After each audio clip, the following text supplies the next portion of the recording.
popping glands. River. You should mention that we're talking about dog glands, not human. Uh, uh, uh. Oh, oh, Mr. Stink Butt.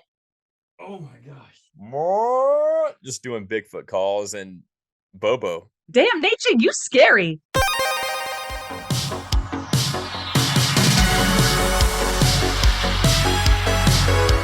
From movies to video games, welcome to Marie Plays It All. Today's episode is Side Quests with my friend Kevin Ketchie.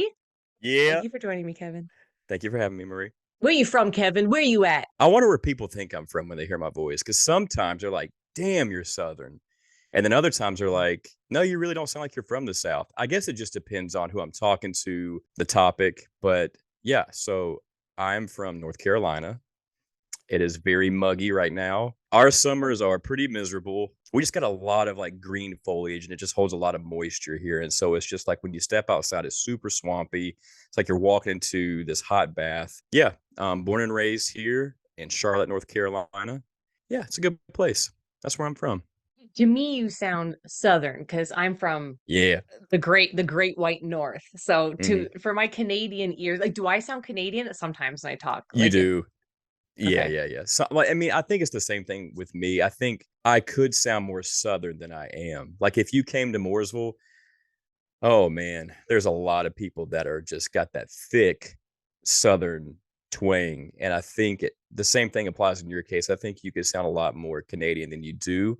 But some words you say, I'm like, damn, Marie sounds Canadian. Sometimes I'll watch myself back when I'm like editing and stuff, and it's usually words that have the O Yeah. sound, or I'm like, that is so like, or don't you know, like Right. I'll have that type of like oh Canadian sound. Yeah. But when I went to South Carolina to visit my brother who lives there, I went in November though, so the weather was like, oh my God.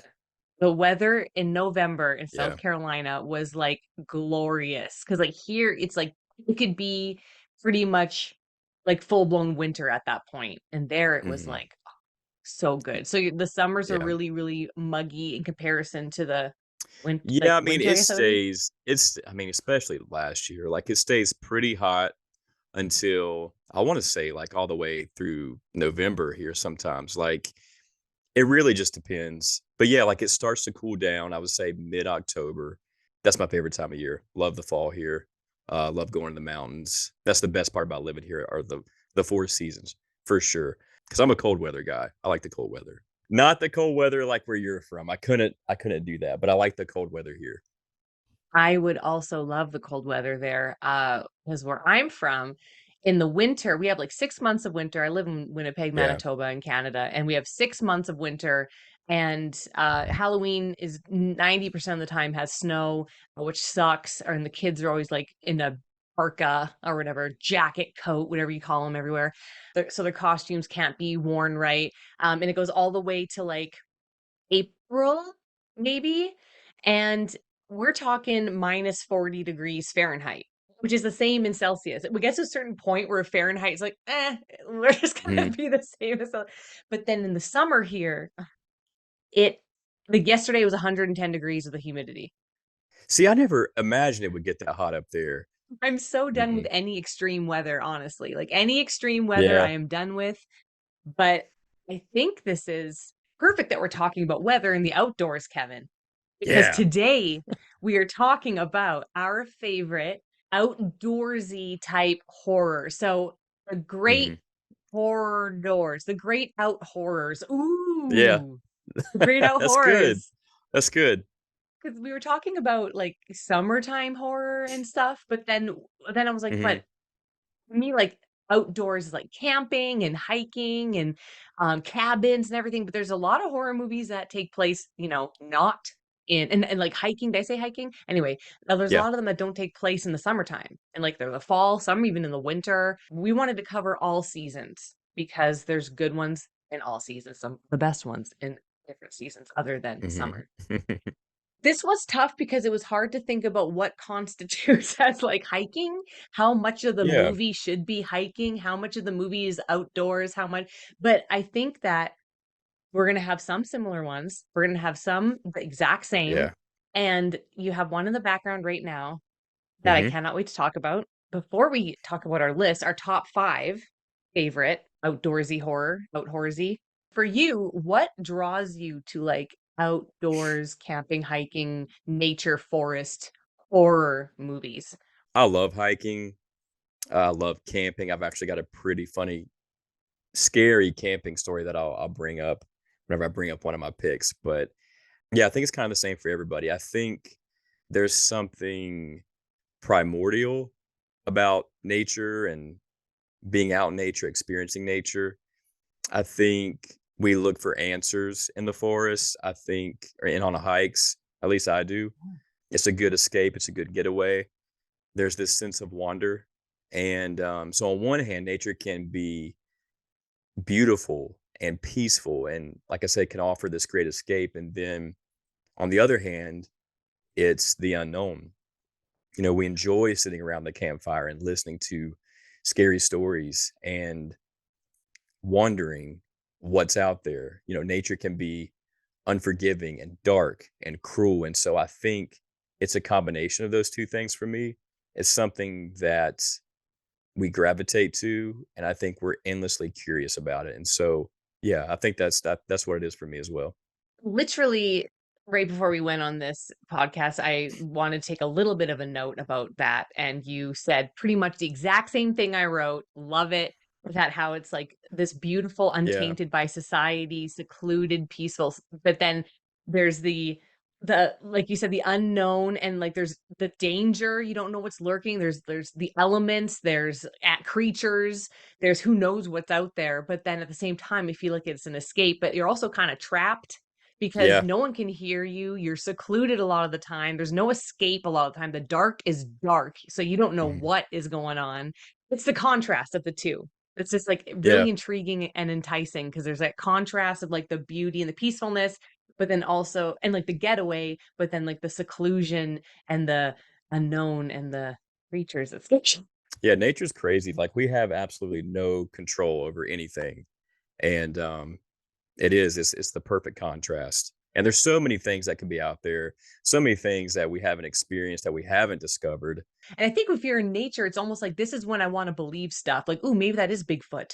I've always had that belief in the Loch Ness monster and Bigfoot and the Mothman and aliens. Like I've always felt like that's out there, even though it could be full of shit and it's not true at all, or whatever. But I want to believe. I like to. I mean, I'd be lying if I told you whenever I go hiking, I don't think about something watching me, Bigfoot watching me. Am I going to come across Bigfoot? Am I going to come across something? And so that thought is always there whenever I go camping or hiking. It's just fun to believe in that stuff. Like, even like ghosts and stuff. It's just fun. It adds an Hmm. extra element of like whimsy and mystery to everything you do. So it's like, Yeah. ooh, it could be. And because we're horror fans, it's like, ooh, maybe this is a little spooky. And that gives us like some sort of rush of excitement too. So Yeah. It's the campfire story that yeah. that's that we've been a part of since forever. Yeah. All right. So do you want to get into our lists?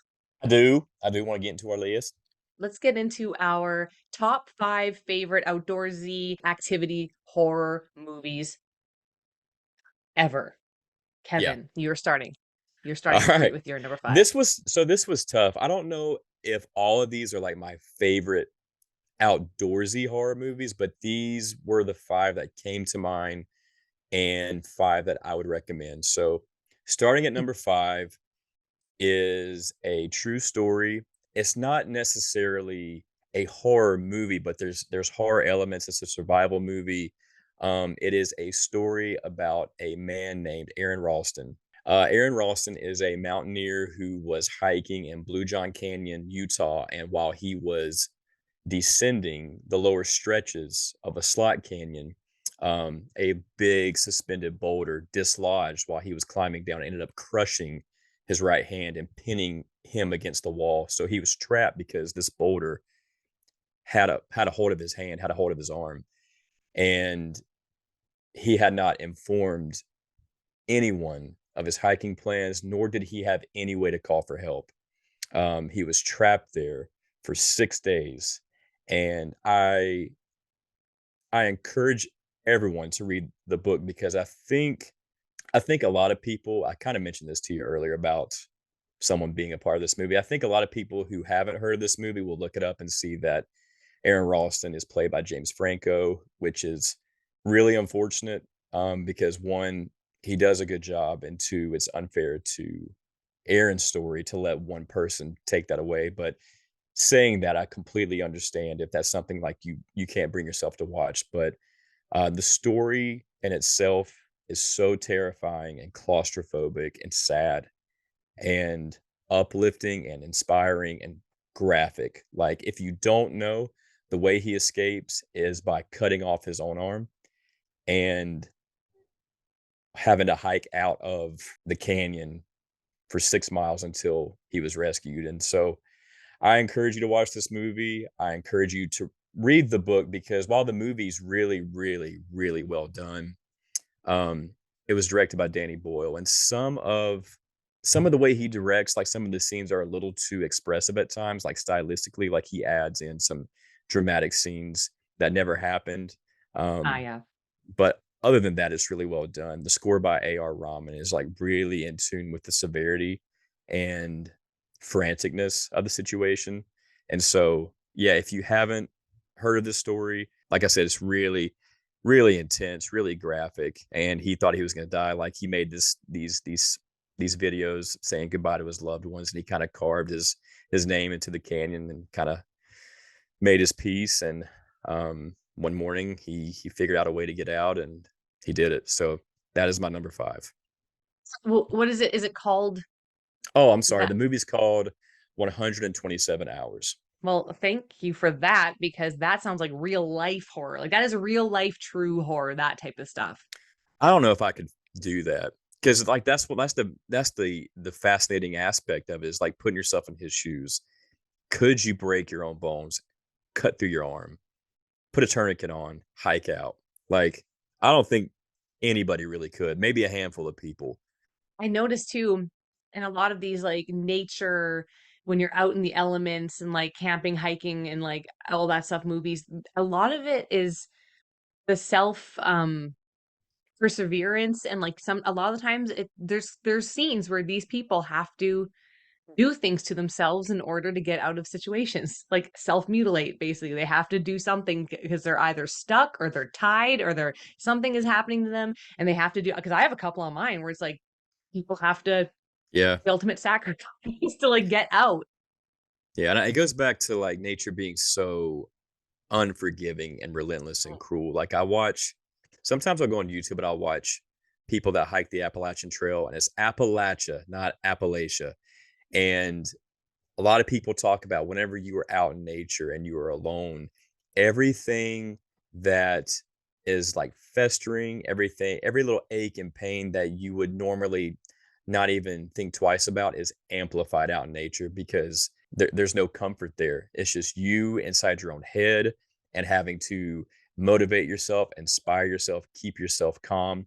And so, like, nature can turn you into this, it just really puts you in your place, I guess.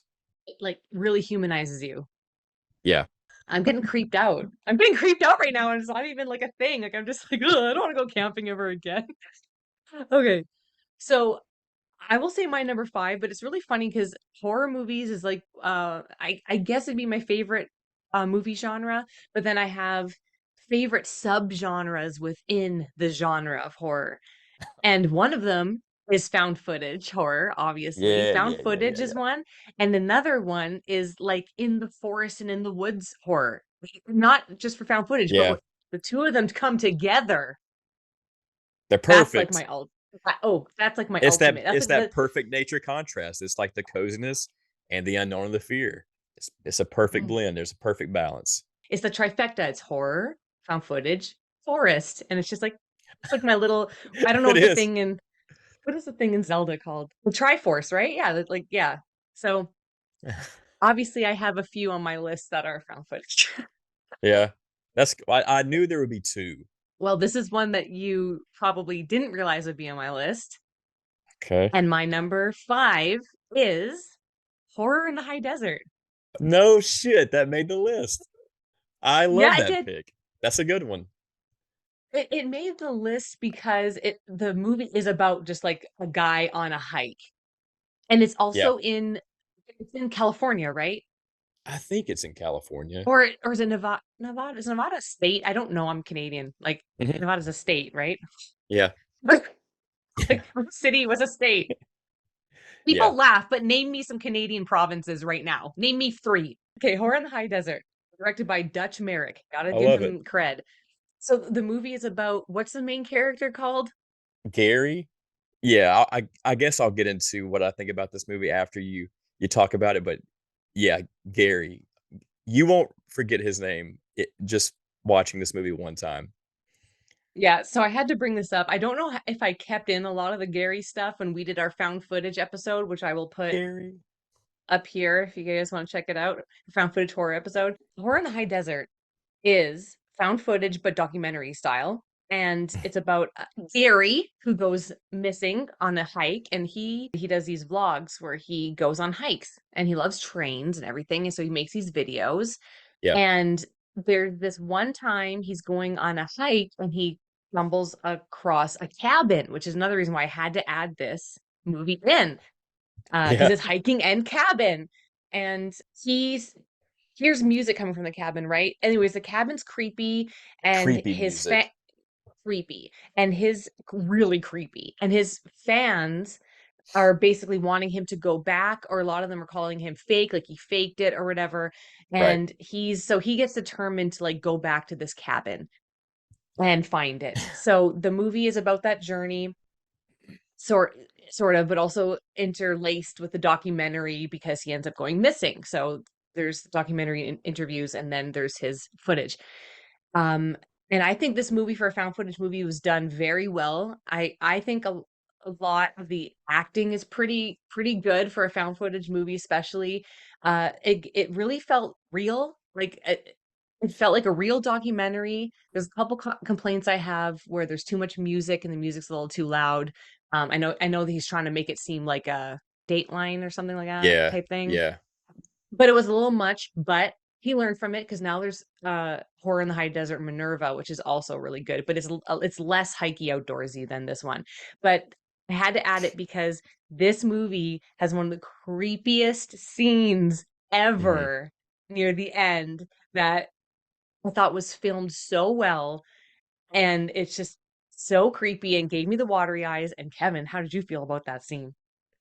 All right, so leading up to that scene, it's like Marie said, it's a lot of interviews and Gary and dialogue. And I think it's his sister that's like the main interview Mhm. that's kind of like narrating the story. And I thought oh man, she was so bad. And the music's very, very exaggerated and dramatic, but you're still like on for the ride. You're still curious, like what happened to this guy. And so like I would say the ending, like the Mhm. last 10, 15 minutes is worth that journey. Like that awkward kind of journey you go through is worth it. So everything leading up to that, I was like, oh man, I'm really having to sit Yeah. here and not click off of this movie. But damn, that last 15 minutes is really intense and scary. And that shot of the cabin, like Mm. the music's so kooky and witchy and native kind of. It's got a weird echoey thing going on, and you can't pinpoint where it's coming from, what's playing it, what sound that is. And so that's a really cool Mm. sound design. And then the cabin looks great, and it's got like one of the coolest shots I've ever seen in a horror movie. It's good. Yeah. It's really well done. I kind of disagree with the sisters acting, and the only reason why I didn't mind it is because it's kind of like a mystery movie in a sense, and I almost got the feeling like they were trying to paint her as a suspect into his disappearance. And so I think you're supposed to be like, is this chick acting? Like, is she guilty? Like, is she really sad? Like, I don't know. Because to me, I'm like, oh man, she's a suspect. She did it. Because they paint the whole Okay. jealousy between the siblings thing. So I think she's supposed to be like a suspect, and that's why I'm like, I think she's supposed to seem like she's a little bit acty because you're supposed to think like I you could don't know. see I think that. she was good. I can see that now that you mentioned, but that thought never crossed my mind because she was just like Oh, it was this. It was always these tight shots of her, and it just lingered, and it was always like the music was so much, and she would always say the same things in the same tone, where she was just like, "Gary, Gary loved trains." And it was always that. And it was like 90 minutes of, I don't know what her name was, but I don't remember. her chin would quibble, and she would make the puppy dog face, and she'd really drag out the details and her feelings. And I'm just like, kill this woman. I can't, I can't. So I'll Yeah. disagree with your disagreement, Mm, but mm. I understand it.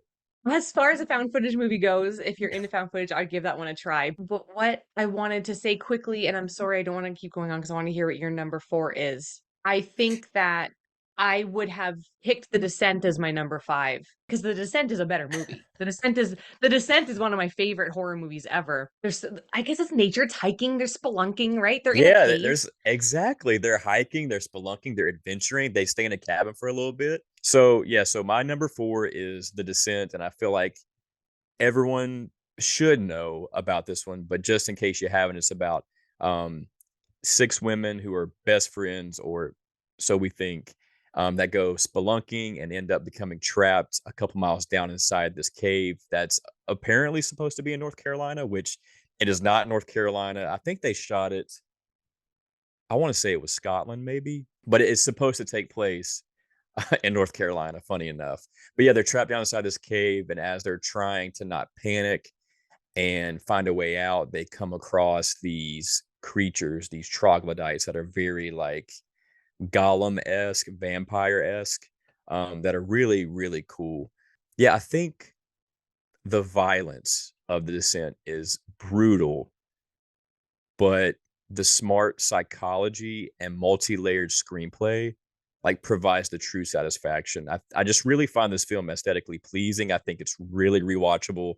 I love how you can really feel the coldness and the dampness of the cave. Everything is lit to perfection with the flashlights and the head lanterns and the flares and those like red and green lights. Like the movie looks great. And there are like some terrifying shots of the creatures popping in and out of the shadows. Great use of gore and tension and sound design. And the cast are really well cast. Like they really sell it. Like all of them are great and believable. It's paced really well, and the metaphor is a nice touch. And I actually just caught the alternative ending, which was the original ending from director Neil Marshall, until I guess Hollywood or audiences in America wanted a more happy ending, and he did Mm. another ending. But I prefer the alternative because it's bleak and it's ambiguous, which I love. And so my number four is The Descent. And I almost forgot to say this, but when I was a kid, I don't know if you probably haven't heard of this. I don't even know if it's still around or open to the public, but there is a cave that you can go inside, like a gigantic cave in Tennessee. It's called the Lost Sea. And me, my family, a bunch of friends, tons of people, you would go down these steps. There's no railing. It was just these big like spiral steps that were just dripping with like cave dew and water. And I don't know how God. anybody didn't fall like to their death. It was so dangerous. But you go all the way down these steps, and you're inside this gigantic like theater cavern. We stayed the night in there, and you can like crawl, go through these different trails. And so um, I would love to go back, knowing what I know now about The Descent. I would love to watch that movie in there. That would be fun. I love The Descent, and I always think about that trip inside the Lost Sea Cave in Tennessee. So check both of those out if you haven't heard of them. Yeah, The Descent, it's like an really emotional movie too, man. Like it's emotional and there's like betrayal and there's like hallucinations and there's all this stuff. And then sometimes you don't know what's a hallucination and what's not. Yeah, it's intense. It's got a lot of layers to it, and it's one of the best horror movies probably in the last 20 years. They're all the chicks in here are badass. They Like they're are, all all of like them. they're hardcore badass. I could never do anything like that. I just couldn't do it. I just wouldn't. Hmm. I just wouldn't do it. I'd be like, I've seen The Descent. No thanks. Yeah. And it's got uh a little bit of a found footage aspect. Like I love the use of the night vision with the cameras. When I think the first time they use it is when they really start to panic. And then they turn the camera on. They're trying to find their way through this cavern. And they're like, "Is there anybody there?" And the camera does this really cool shot where it turns to the girl that's screaming. There's that creature standing there behind her, just like looking at her. Great, great movie.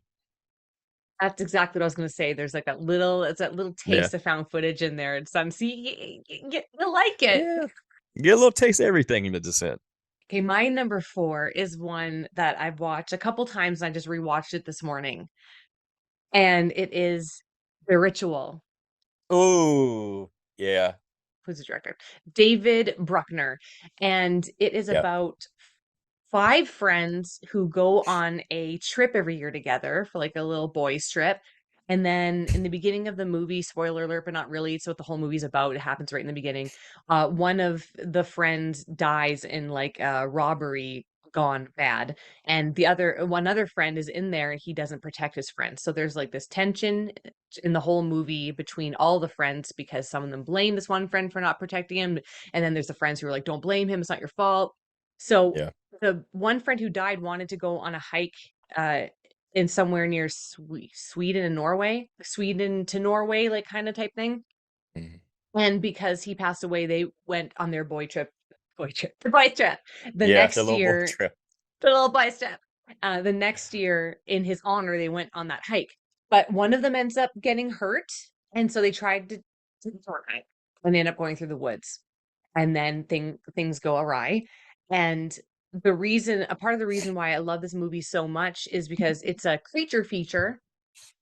Mhm. And I forgot to look up if it was a real creature in folklore or not. I think it might be, but it's kind of like Wendigo-esque. Yeah, Wendigo-esque.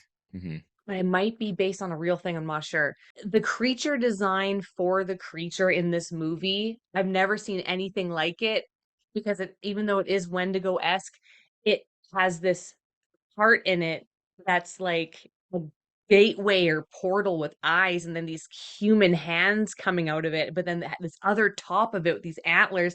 It is Yeah. one of the coolest creature designs I've ever seen, and they made the creature look good. Like a lot of Mhm. creature feature movies I don't like watching because sometimes the reveal of the creature is like, oh man, like it's just a Yeah. letdown, or it's like, oh, it looks silly. But this was like, oh man, that is a genius design. And it's like culty as well. That's why I wore my cult shirt. Mhm. Um, which is also a awesome aspect about it. And like the whole movie, and part of me wonders if the whole movie actually does take place or if it's just strictly a metaphor for like the main character Luke who didn't protect his friend. It him like confronting uh his fears and facing his demons and overcoming them in order to feel free finally from his guilt that he has for Yeah. not protecting his friend, because the forest kind of acts as a barrier. Like he's trapped in this forest, like he's trapped in his own guilt. And they have these awesome throwback scenes of like memories of him in the shop where it happened, where his friend died, and the way they incorporate the scenes of the shop into the forest, I just thought was just, oh, Yeah. so well done. Where they blend them together, where like, Yeah. you have you have this shot of the convenience store or whatever he's in, Mhm. and then like right next to him there's like foliage, and the way it's masked and like blended together is it's a really creative movie. And I think there's a lot of parallels between this movie and The Descent in terms of like grief and guilt. All these friends and like the tension and all that. So there's a lot of layers to both of these movies. I will say this is in my honorable mentions. I wanted to put this on the list. I'm not as big on it as other people, and I don't really know why because I think it's a really well done, creative, and fresh Mhm. horror movie. And yeah, going back to the creature, like, that's the best part of the movie to me is how creative that is because you get little tastes of it throughout this Mhm. journey, and you just think it's gonna be like your typical CGI Wendigo creature that's just gonna devalue and deflate everything that we've built up to. It's just a visual your brain's never experienced, the way this whole thing looks. It's scary. It's good. Very scary. And like this movie has aspects in it where it's like, oh, you get hurt in the woods, you're effed. Like, they can't do it. They have like a day to get out of the woods hiking Yeah. on a knee that's like ruined. Like, you can't do it. And then also there's one point in time where a guy has to escape something and he has to break his own, like he has to hurt himself in Yeah. order to escape. And the filming is so good. All the acting is amazing. The acting for everybody is amazing. The gore aspect is good. It's got everything. It's got like cult monsters and like paranormal aspects, and then cabins and hiking. It's got Yep. everything. It's got Tenting. that, Hey, yeah, there's some tents in there. it's got that panic of like being lost in the outdoors. It's got that sense of something following you that you don't know what it is, that sense of the unknown. And so it does. It's got a lot of things in it. I like it. What's Yeah. your number three? Number three, I don't know if you've seen this movie. It is, I love survival movies.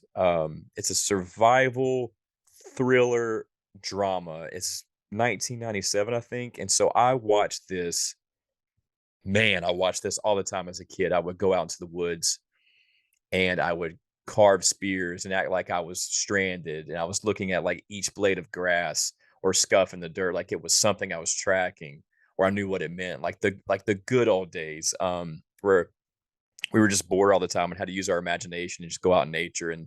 And so it is The Edge, starring Anthony Hopkins and Alec Baldwin. Have you heard of this movie? I've heard of it and I've also seen it, but it's been many years since I've Yeah. watched it. But I have Yeah. seen it. It's like a bear, right? Yeah. So it's a movie about an intellectual billionaire, played by Anthony Hopkins, who is visiting this remote Alaskan resort with his wife, who's a model, and his colleagues are there. And after it's like a surprise birthday trip for him. And after the surprise birthday party that's held for, his name's Charles in the movie. Can't remember his last name though.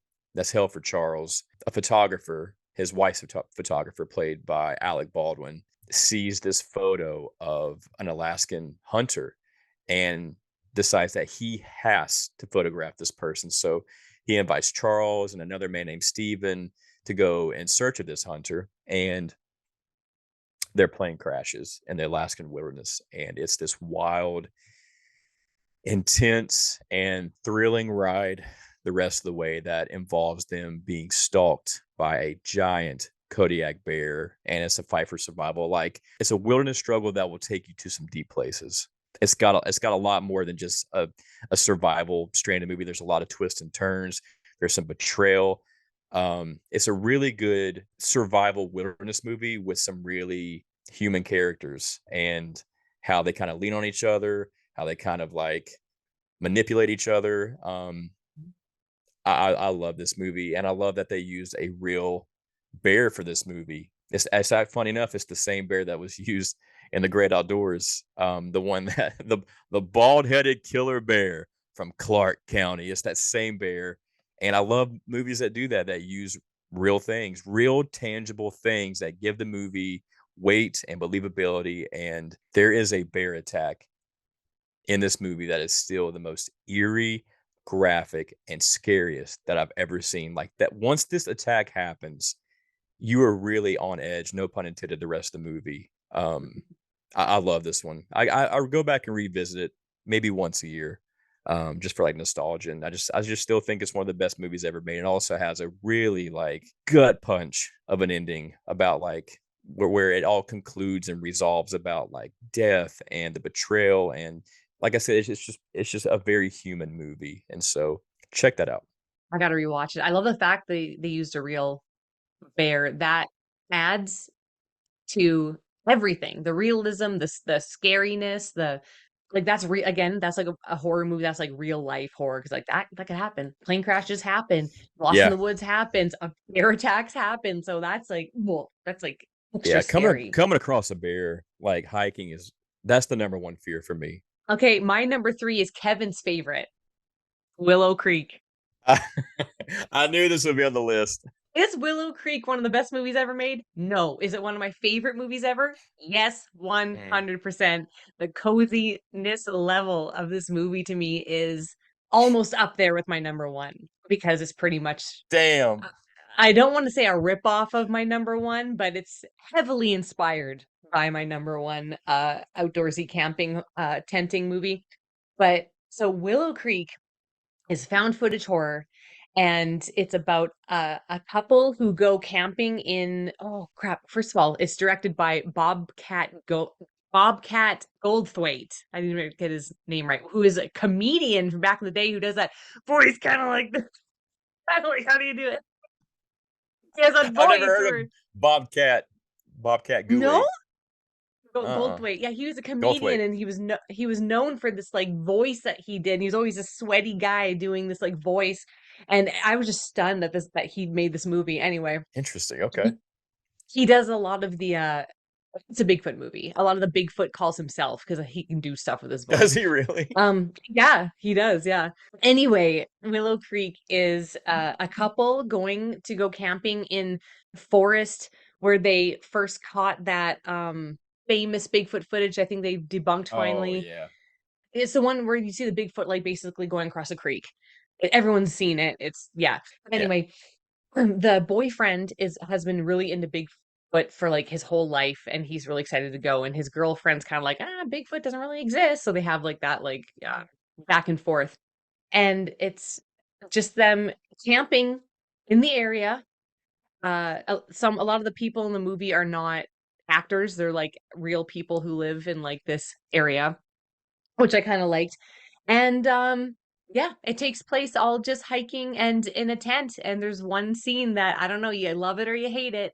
It's a 17-minute, is that a One static take. shot where it's just Yeah. like where it's just like one take shot of it, the camera propped up in a tent, and it's just them listening as Bigfoot Reacting. is, Yeah. yeah, listening and reacting to Bigfoot surrounding them basically. And for me, that scene, I just love it so much. But I love Willow Creek, man. I just love it. I want to like be like all cozy and watch Willow Creek a lot. I could, and I think because it's not like really overly scary, at all, but not to me. But so I can watch it and be a little bit like creeped out without it being too traumatizing.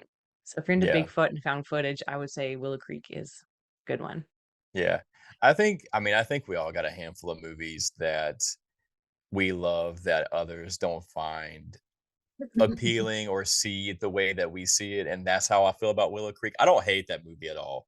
Don't hate it. I actually really like the build up to that tent scene. Like Mhm. there is something authentic about the way it's shot. It reminds me. So I went to Oregon. I went to California and Oregon back in 2013, and we drove from San Francisco all the way to Astoria, Oregon, which is like the top left corner of Oregon. And so we saw like a lot of little like Bigfoot shops and little hole in the wall restaurants. Like they stopped at and got like the Bigfoot burgers, which Mhm. that's probably my favorite part of the movie, the Bigfoot burger. And so just seeing him kind of like pull over on the side of the road, get out, take pictures, videos, that's done really well because it feels genuine. Where the movie loses me is where it starts to kind of like feel like a great value version of the Blair Witch, where they really copy a lot from that movie, especially after that tent scene where they're like, "Oh, it's the same tree. It's the same log. It's the same." Like they really hammer that home.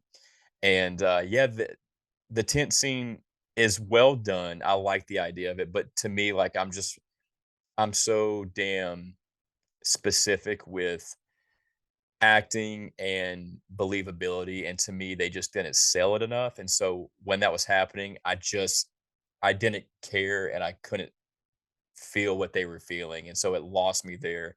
But yeah, so I like this one. I do recommend watching it. Your face, your face. Yeah, you just like I'm just like verbally lashing you. You're like, yep, thanks. No, I get it. I totally get it. Yeah, There's people like hate this movie, like hate it. So you're being gracious, and I know you don't have to be. yeah. You could crap all over I this movie, and I'd I still No, no, I didn't hate it. There's a lot. There's a lot I could crap on this movie, but yeah. it's not one of the worst movies, found footage movies I've seen. I get it. I get it. It's a personal fave. Sure, Do sure. with that what you will, people. So my number two is going to be the original The Evil Dead. Mhm. And I'm surprised that it's number 2 because I have just really grown to kind of adore this movie. I still think the remake is the best. It's still my favorite. It's the one I watch the most. But there is an earthiness to this movie feels haunted to the core, like with the trees and the fog and the black clouds stretching across the moon.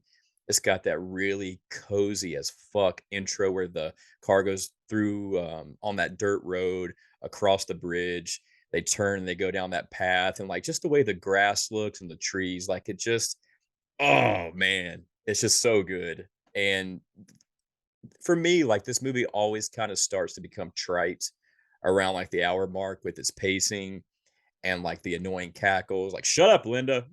like, but that aside, there's like still so much that I admire and like want to keep revisiting. I don't know, maybe it's the wood setting and how all of it is incorporated to create both this sense of coziness and inescapable danger, or like the special effects makeup that sometimes looks like toilet paper skin, or Yep. Raimi's stylistic visuals ranging from like a hand crumpled up bridge to like a camera zooming like above a foggy bog that's like a character in itself. Like the simplicity and the low budget creativity is its charm, and it's what keeps me coming back. I mean, I'm gonna piggyback on that. Piggyback because that's my number 2 as well. And I have Evil Dead number 1 and Evil Dead the Fede Alvarez remake tied because I think the 2013 is a better movie and it's more Mhm. horror, definitely more disturbing. You couldn't have that movie without the first one. And so, but I agree with you. The first one is just way more campy. It has more of like that cabiny outdoor woods cabin aspect as well. And you Yep. can't have a list of your favorite cabin camping outdoor movies without having Evil Dead on there. You just cannot. Yeah. I'd be shocked if anyone could. But but the last little bit of that of Evil Dead 1, there is too much of that screeching from the deadites Oh, being destroyed. man. And I'm just like, dude, this could have been cut like in half with the like I Yeah. can't even do the sound. But other than that, I think that movie is damn near perfect. I love Evil Dead. That franchise is in my heart forever. Evil Dead 2, I'm like, I could take it or leave it. But number 1, I just oh, and the remake. Absolutely. And this is an example of the elements in nature attacking you in a paranormal way that's Yeah. very brutal. And I love that scene in both of them, and I love that whole aspect, and that is terrifying. To have the trees themselves as a monster, like Yeah. that's a cool idea. There's some really dry moments of, like, really well done dialogue and humor, like the part where is it Shelly? It's where Bruce goes he's like, "We can't bury Shelly. She's a friend of ours." Like, there's some really funny moments of dialogue, but, Cheryl in the basement, even though there's some shots that are so bad, there's just something still so scary about that. My favorite part is when she does, like, the card scene. Yes. That whole scene is so great, even where she, like, sits up and the camera's kinda like this Dutch angle, and she kinda twists to the side, and she stabs Linda with the pencil. It just there's just something so great about that movie, and I think it took them a long time to make that movie. Like, I wanna say it took them, like, 2 years to make, and I love that it Hmm. was shot in Tennessee. It's, like, on the border of North Carolina, Tennessee, so it has that cozy factor that feels like home to me with the way the woods look. Yeah, like, it's really, really grown on me in the last couple of years, and I know, like, you love this movie, and I love that you love this movie and the reasons why you love this movie and how nostalgic and important it is to you. You you watch it every Halloween season, but yeah, I think seeing the new Evil Dead Rise really maybe kind of warmed that movie up to me, The Evil Dead, more than it originally was for me. Because right now it's number 2 on my franchise ranking of Evil Dead, and so, Mhm. Yeah, love the Evil Dead. Love it too. You're talking about it, and I started like tearing up. I was like, that's Really? it's so Yeah. much. It's just good. So should we just like say our number one together? I Because I wonder mean, what it is. I don't think I it's a wonder what it could secret. be. 3, 2, 1. The Blair The Witch Blair Project. Witch. Like I mean, who you know what, Kevin? There's people out there who don't like this movie. I'll There never are. get it. I I'll don't get never it. understand. I don't know if it's just like people that hate found footage that just don't gravitate towards that type of filmmaking if they think it's not. Some people just think it's not scary. Some people just don't like psychological horror. Some people like to see the monster. Some people need to have like this crazy, bloody visual ending. And I like that with some of my horror, but for movies like this that really fuck with your mind and make you feel things by not showing you anything, that's top tier storytelling. That's why this movie is timeless. It is endlessly rewatchable, and it never ceases to impress me how incredibly well made and acted this movie is. I mean, speaking about haunted to the core, every second of this movie feels haunted. Like, no matter how many times I watch it, I always get that same sense of dread, like these dead fingers are crawling up my back. Every time I Ugh. watch this movie, I get that same sense, like with just the way the townspeople paint this picture of this town, of this lore, of this story. The way Mary Brown does, I'm getting goosebumps talking about it now. The way Yeah, Mary my eyes Brown are tearing is up. outside of her trailer and she's talking about what this woman looked like with the hair and her shawl, and the fishermen are talking about seeing this ghostly figure levitate, and it just builds and builds and builds, and it hits all the elemental human fears: being in the dark, being lost, being helpless, being followed. It's got the unknown, it's got the panic, it's got the supernatural, the haunted house, the ghost story, the witch. It's got everything that you can't help but be curious about and fearful about, and you gravitate towards with nature. And that's why it had to be number one. It has to be number one. Like you're talking about it, you're in goosebumps. I'm my eyes are tearing.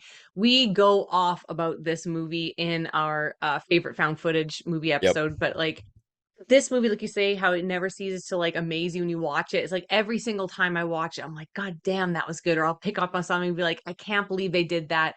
And it's like Yeah. you like you said from the beginning, it's like ghost stories. It's like you're around a campfire listening to ghost stories of all these people telling all these stories, and then you're in it. You're in the ghost story, like you're in the story, and the mysteries, like you don't really ever know what it is. You don't know if it's like the same thing that they've been talking about, like at Coffin Rock, or like what the people saw when they're fishing, or what like everyone's seeing. Is it the same thing? Is it the man who like kills the kids? Did the Blair Witch like Rustin, yeah, you don't know if it's Rustin Parr, you don't know if it's like rednecks, if it's the townspeople, if it's really a witch. I love how ambiguous it is. I love how it doesn't answer any of the questions and it leaves it up to your mind to put the pieces together. And I love that you still don't know after all this time. You could take it any sort of direction. And I love the ending.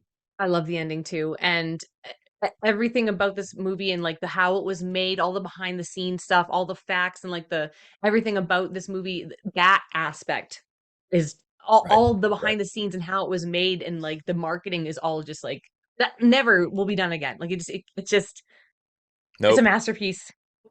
It's Lightning in a Bottle is the best marketed movie ever made and will ever be made. Yeah. Fucking Blair Witch. Fucking Blair Witch. We could go on and on about this movie. And Yeah.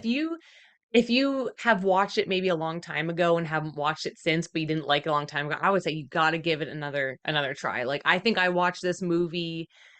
Oh God, I'm embarrassed to say how many times a year I watch this movie. Probably 20 to 30 time, maybe 40 Really? times a year. I watch this movie so much, like maybe like two or three times a month. I'll watch this movie. I just put it on to go to bed at night. It's just I love this movie. It's Yeah. so good. Everything about this movie is so cohesive and perfect. It's so realistic. The acting's realistic and the Yeah. dialogue's realistic and everything's realistic. And a lot of it was like improv. So it's just which is Yeah. so admirable for the actors. And Yeah.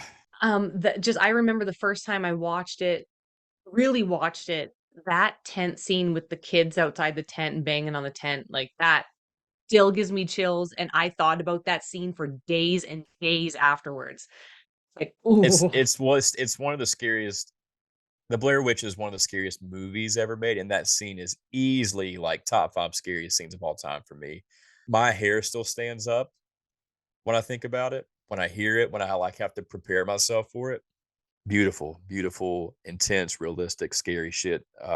Oh, I'm glad I remembered this. Remember when I brought up a camping story that was kind of freaky? I mean, it's not that freaky, but it reminded me of the Blair Witch when this happened. oh my So God, oh I God, oh went God. I went camping last year for my birthday with my dog, and who was a pup at the time. He was just a little guy, and we went to Carver's Gap near Roan Mountain. You park in this parking lot, and you really have to hike up these really intense foothills through the woods. And we camped out on this little spot called Bald Knob, I think. And so it took us a few miles to get there. And I wanted to stay for a night or two. So I had like this big, big, heavy duty backpack, all these jugs of water because the Appalachian Trail is right there as well. So I wanted to hike on that for my birthday. And so it was really intense, had all this stuff, and, set up camp, get the tent set up, and, we're alone up there, like, we're completely isolated, it's just me and my dog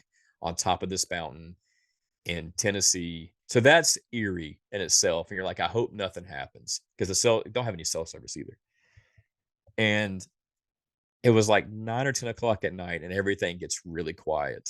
I brought my, like, portable Blu-ray player, I was wanting to watch the Blair Witch Project up there, but I watched John Carpenter's Halloween first, and Blu-ray player died. So I'm like, okay, well, there's really nothing else to do now. So I just try to like go to sleep, and I heard something outside the tent, and Oh. I just can't tell you how eerie it was to be in this tent alone, no sounds, no wind, no nothing, and you hear footsteps. And I fucking unzipped my tent as fast as I could, and got my flashlight out and looked. I didn't see anything. And so I'm on edge because all I can think about is the Blair Witch or a bear, some crazy person. It could have been anything. And so about 10 minutes goes by and I hear it again. And I flew out of that tent, got my flashlight, and it was a deer. It was just a deer. Oh my God. But how Jeez. scary that was to like have your mind race and think about the Blair Witch and the ghost children and Rustin Park because that's all I thought about was that hike camping up there. Oh man, that was a night. When your Blu-ray player dies, you're like, oh, it's like that there's something about the warmth of like a TV that makes you feel safe and like you're not alone. And then once that's gone, you're like, Yeah. oh God.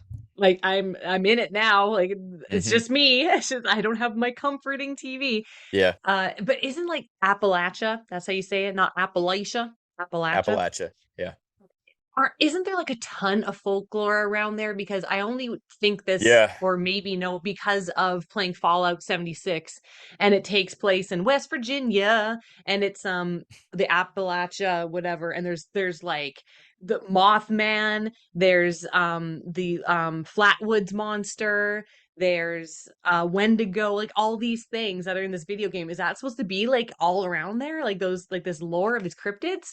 Yeah, there's a lot of lore in the Appalachians. Like, remember we did our podcast with Burke a few months Mm. ago where we're talking about the Blue Mountain, the Brown Mountain Lights, like that's near there. Oh yeah. And so Yes. there's stories of like there's like if you look it up, the Smoky Mountains, the Appalachian Mountains, there's a lot of stories, real stories about the disappearance of children and people don't know what happened to them. And so I've heard a lot of stories of like supernatural paranormal phenomenon that happens this way. And so that's always definitely in the back of your mind whenever you're hiking here or camping here. Okay, Kevin, do you want to get into a couple Yeah, yeah, honorable yeah. mentions? I had the ritual on there. I Yes. had wrong turn.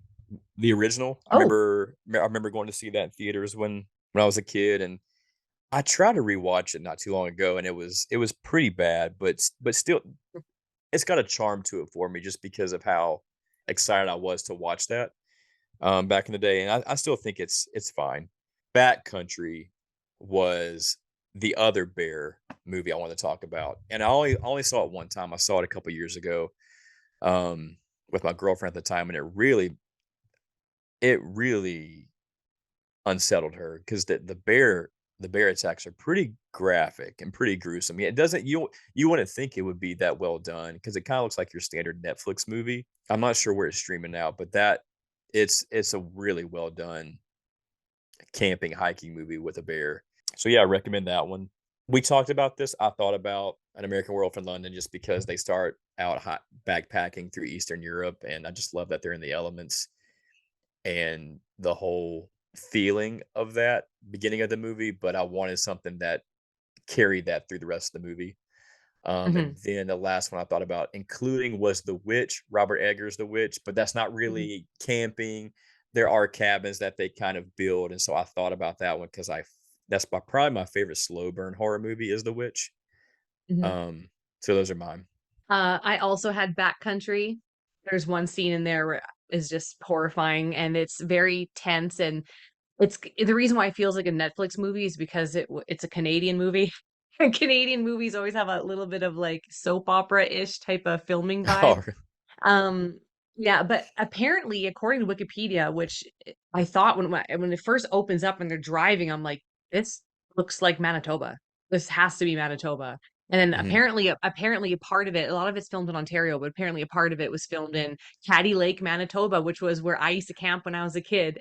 And Oh God, my brother came face to face with the bear there when he was taking a leak outside one time. So I went, Jesus, yeah. So damn, Backcountry is really good, and I just the fact that it's filmed partially in my province, which like hardly anything ever is, gives me a little bit like But I also had The Witch, yeah, but The Witch 2, it feels woodsy. There's a woodsy vibe. There's a it witch does. cabin. Just like the aesthetic and the woodsiness, the coziness, the cold, the witch. Yeah, it's really well done. Feels very cold, just based on like just the wash over the film, like as it is, like that grayish, somewhat blue wash is just like, ugh. The last one, I feel like I have to put Cabin in the Woods in it. Like I feel like I have to, just because it's really well done and it has like a good twist, I guess, to it. But to me, it's like not really a Cabin in the Woods, but I feel like I just gotta throw it in there because it's a funny movie. It's pretty Yeah, but it's like really overly is a Hollywood produced movie. So when I think about like woodsy and forest and nature and everything like that, I think of more of like a not so produced movie because I want to feel yeah, more. I don't want to feel so open to how do I explain that? Like I want to go camping and stuff like that into nature to get away from like society and like right. all that stuff. And that movie is like society. It is. It doesn't give me the same comfort. Yeah, it's kind of a hodgepodge of different things, but it's really really creative.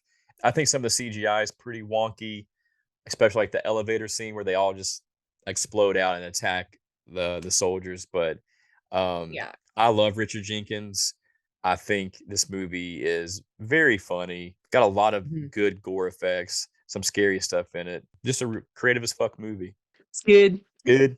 Well, Kevin, thank you for coming on the side quest into the woods and nature with me today. Thank you for having me. This was fun to talk about. Yeah, look forward to the next one. This was fun. Thank you for watching another episode of Replays It All with Side Quest with Kevin Ketchie. You can watch more of our content on our YouTube channel, Not a Strong Start. You can follow us on Twitter and Instagram at Not a Strong Start. You can listen to us anywhere you listen to your podcasts, and you can follow me on Instagram at Replays It All. And Kevin, where can we follow you?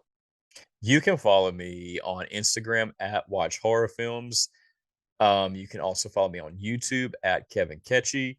You can also follow me on a podcast I do from time to time with my good friend Burke at Night of the Comments on Instagram, YouTube, and Spotify. Everyone check Kevin out and all of his content because he's awesome. He's creative. He's Oh, brilliant. He takes awesome pictures, awesome videos. Please hmm. do it. you'll Thank you. you'll be very thankful. And you've gone to some like have you gone to any of the filming places that we've mentioned? Yes, Blair Blair Witch. I've Witch done Blair Project. Witch. I want to go to the Evil Dead cabin. That's like 3 hours away. I just went to the Evil Dead 2, some of the filming locations from there. Blair Witch is just you got to Blair go Witch to is the Willow only one that Creek. matters. Go to Willow Creek one for me. God almighty. I sure will. I always say never stop playing. And I want to say never stop camping and never stop hiking and never stop. Don't let this scare you. Don't let what we're saying scare you off from doing it. Never stop bringing anything to protect you while you're camping and stuff. Mhm. Never stop camping, never stop hiking, never stop exploring, never stop questioning, never stop watching.